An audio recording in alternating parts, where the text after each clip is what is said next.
Yo, what's good, YouTube? It's your boy Young Black. Uh, I just had to make a video for what I feel is one of the most original games I've played probably in the last 10 years, maybe. I'm not gonna say it's most original mechanics wise. I'm not gonna say it's the most original game um, graphic wise. It's just something about this game that I love so much. I'm an old school horror movie fan. I like Nosferatu, all those old movies. I'm also a Grindhouse fan, and I'm just hearing a lot of shit on YouTube about this game. How people don't like this game. They're complaining about the controls. They're complaining about the main character. They're complaining about um, the design of the main character and the world around him. If you don't know, the game I'm talking about is Shadows of the Dam. Now, I started playing this yesterday. And when I started, I could not stop playing this game. I don't know. It's just something about it. I don't know what it is, but this game is fucking awesome. This is an awesome fucking game. Now, I don't know what the rest of you guys' problem is with this game, but this game is a buy. Most definitely, this game is worth $59.99. All right, some of the shit that you guys buy is not worth $59.99, and then you complain when a really, really, really good, unique, identifiable game comes out. All right. The game is made by legendary game designers, Suda51, and what's the other guy's name from Resident Evil? I keep forgetting his name because it's really, really weird. Oh, Shinji Mikami. That's his name. He's the guy behind Resident Evil. Then you got what's it? Ya Akira Yamaoka. Whatever, whoever the fuck. Maybe you can see their names and pronounce them for yourself. All I know is Suda51 made Killer 7, No More Heroes, and a couple of other games, right? And he's one of the biggest developers in Japan. I know that. Shinji Mikami, that's how you pronounce that, is the guy who made Resident Evil, and this Akira guy is the guy who did the music for the Silent Hill series, if I'm correct. I'm not sure, but I know the guy who did the music for Silent Hill did the music for this game. And the music in this game is fucking incredible. The music in this game is fucking incredible. I don't care. I haven't beat the game yet, but I'm pretty far. I think I'm like on the fifth chapter in or fourth chapter in. But the game is incredible. I like the character banter. I like how they explain to you the demons, how they became the demons that you're fighting while you're in hell. Like you walk around and you find these books, and the books tell you stories about the demons that you're fighting. But the game doesn't tell you that the story in the books that Garcia is finding are about the demons that you fight. Like, all right, spoiler alert. I'm gonna give you an example. All right, for some of you guys who might have been playing this game or are playing it. Now, there's a lot of stuff in this game that has to do with what is it? The is it seven? I don't even know. I'm having a brain fart right now. The deadly sins. Okay, now if you remember the first guy that you fight, he makes like a weird harmonica noise, right? Like he's weird. He has like blades on his arms. He's covered in blood. Um, and there's a part when you fight him, and he actually rips his heart out and eats his own heart and everything. And if you pay attention to the story that the first book that Garcia finds, and he tells a story about a guy who he never has his fill, and he's always wanting to eat, and he never feels like he's had enough. That's really a story of gluttony. And then this person ends up, by the end of the story, the guy, he hasn't had his fill so bad that he ends up eating himself to the point that he eats himself so much that he dies. And they show him like with like half a body, and all this part of him is all bone, but this part of him has an arm and just flesh, and like he has a chest, his arm, and like his head left. But he's eating all this. Everything else from his legs down is bone, right? And he ends up going to hell because his sin is gluttony. So he becomes a demon in hell. That's a higher demon. And if when Garcia runs into him, you see Johnson, who is his little sidekick that he holds in his hand as a lantern, and he turns into all his weapons. He says he's a VIP in hell, which means that you ever heard people say when you die, the devil gonna have us. There's gonna be a special place in hell for you. That's what they were talking about. I've said this before in my review, I believe, for Dante's Inferno, which is another game that compares a lot to this game. Um, the game has a real grindhouse feel to it, which you can tell that the creators Suda and Shinji, they must be real fans of that type of movie genre, that grindhousey real movie. Army of Darkness, what is it called? Was it Bulletproof? No, Death Proof. Army of Darkness, Death Proof, Planet Terror. Those type of movie feels. That's what this game feels like. It's a real rock and roll adventure type of a fucking game, you know. And I love the character design.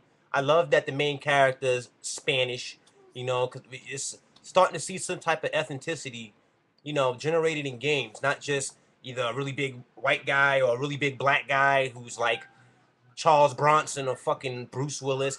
This guy was like a total rock and roll badass, but he doesn't have no powers. He's fighting against evil. The only thing that he has to his help is a demonic companion, who's Johnson. And he helps him out through the whole entire game, and that's basically the person that saves him. You know what I mean? But Johnson is what they call a reformed demon, meaning that he's a demon that can help humans. He's not an evil entity per se. He's made of the same energy as the evil demons, but for some reason, him and Garcia have something worked out where, I guess, he'll feed Johnson crystals and give him little things that he needs to help his life be more exciting and pure. And in exchange for that, he'll help Garcia hunt down demons. Now, I don't know how the hell their relationship formed or where Johnson and Garcia met. That could be a whole nother game, and I'm hoping that they either do some. Well, this doesn't have add-on content. It just has trophies. That's another thing. But I'm hoping that they're... Oh, damn, knocking over my shot glass. But I'm hoping that they'll either do another game with a prequel to it, you know, like a prologue story that tells you how they met and everything, and let that be a whole game, and they go back in the past, or something, or make a downloadable game, or something that explains the story. Because for some, I just like the story of this game. It's not original, you know. The beginning of the game starts.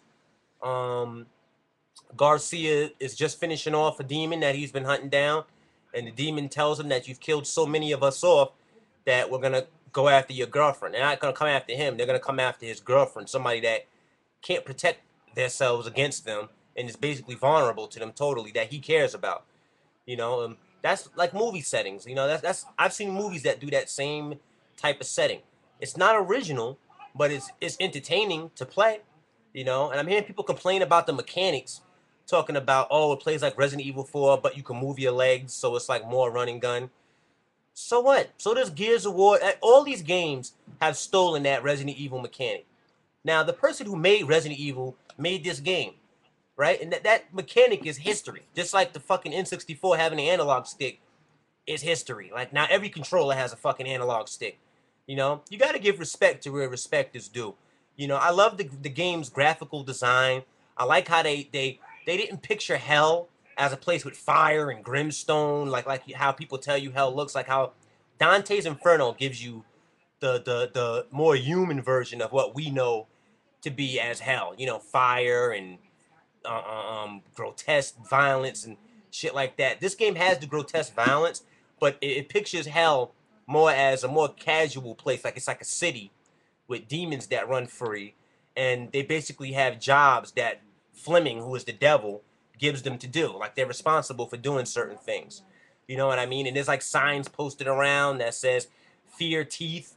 You know what I mean? Because I guess teeth are something that can be used to hurt demons. Not many things hurt demons, but the teeth of dead demons can be used as a weapon against other demons. You know, so teeth are like illegal in hell. Like it has a whole system to it that makes it feel like a world that's alive, but it's so punk rock, you know, hardcore badass, man. I mean, this game is badass, man. This is not something you want to play with your kids around at all. At all. If you're not 18 and you're a parent or something, I would not let my child touch this game, Dante's Inferno. None. These games are like mentally stunning. The visuals and the things that they do is mentally stunning, and it has a lot of sexual innuendos in it. Like they talk a lot about. It has a lot of penis jokes and stuff like that. You know what I mean? So it's really an adult game, and it's one of the most identifiable games I've played in a long time. Everything that comes out is so generic and so like sticking to like the textbook rules of what it makes a good game, like how every Call of Duty's the same thing, just with a couple of things different. Every Madden's the same thing, just with like different rosters and like maybe one or two different gameplay features each year. This game is something totally unique in the game design and the way it was put together, and you can see into the minds of the developers a lot in the game. Like you can really see that, and I like that. I like to feel like when I'm playing a game, I'm actually going into a world that was created to be a video game, not something that's emulating reality. You know what I mean? Because that's good in certain games, like maybe like Heavy Rain.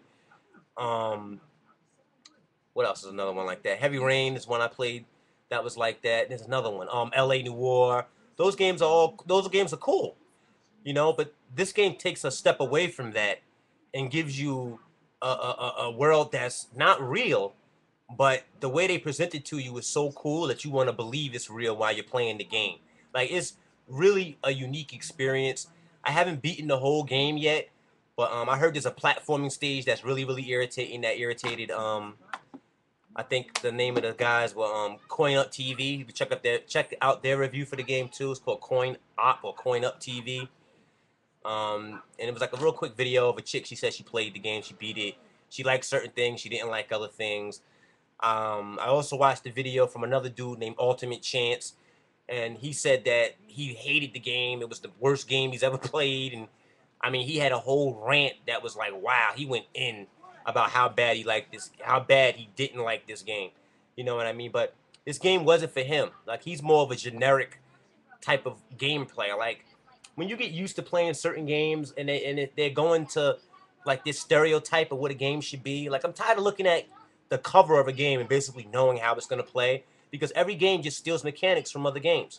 This game has a lot of mechanics from Resident Evil 4 and things like that, but the way it plays doesn't feel like Resident Evil 4. It's a lot more fast. It's a lot more fluid. I like the aiming system. It works fine for me. I'm hearing people complain that the aiming system doesn't work. I don't play first-person shooters that often, so I should have the worst analog finger in the world for aiming, and it works fine for me. I feel like the controls, the more I play, the more control I have over aiming. So maybe that just comes with some time of aiming. Um, it's just an overall really good game. If you ever played Killer 7, the demons kind of remind me of the demons from Killer 7, which at first it was like, they kind of repeat, rinse, wash, and repeat it with that. But they do have a variety of different ways of making the enemies unique. You know what I mean? Like they can go get masks and put them on so they hide in the dark and you can't see their eyes glow. Just real things that give the demon characters like life to them. You know what I mean? To me, I felt like that gave them life. You know, like they were thinking. It wasn't like they were just chaotic, mindless, meat-eating, eat your brain like type of demons. They weren't like that. Like they were actually thinking about how to attack him, like how to attack Garcia. I just love this game, man. And if anybody's thinking about going to buy it, go and buy it. It's an experience. And on the front of the box it says a Suda 51 trip. It's exactly that. This is a Suda 51 mind trip for your mind. Like it really makes you want to not stop playing the game. I haven't beaten it all the way through, but I've played for like 4 hours straight last night with no problem, and I'm still playing. So it's a pretty lengthy game too. So it's worth the time. It's worth the money. It's really good. I don't understand what the big complaint about this game is. And then when Call of Duty, whatever the fuck comes out, everybody's all over it. And it's the same fucking thing. Like it's just a different story with a different area and with different characters, but the mechanics are exactly the fucking same. And you guys go crazy for that. I don't understand that to me. It's mostly because you guys play the online though. That's really what the fuck it is. Some of these people go out and when this is like, I hate this. I mean, these are the worst gamers to me that go out, they buy games like Call of Duty. They don't play the campaign mode and they just play the online and never play it. Like, what is the point of that? Like, why would you? It's the stupidest thing in the world. You're not a real gamer.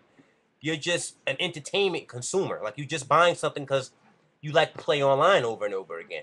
You know what I mean? Which is fine, but at least give the single player a try. You know, that's part to me of being a true gamer. That you want to get that fulfillment of knowing the story behind everything, not just going online and shooting people all fucking day. You know, that's like, I don't know, that's just like juvenile to me. It's like I don't understand that. But real gamers stand up. Go get this game. Do not let nobody tell you anything else. Try this for yourself. At least go rent it. You know what I mean? At least do that. All right? Real gamers stand up.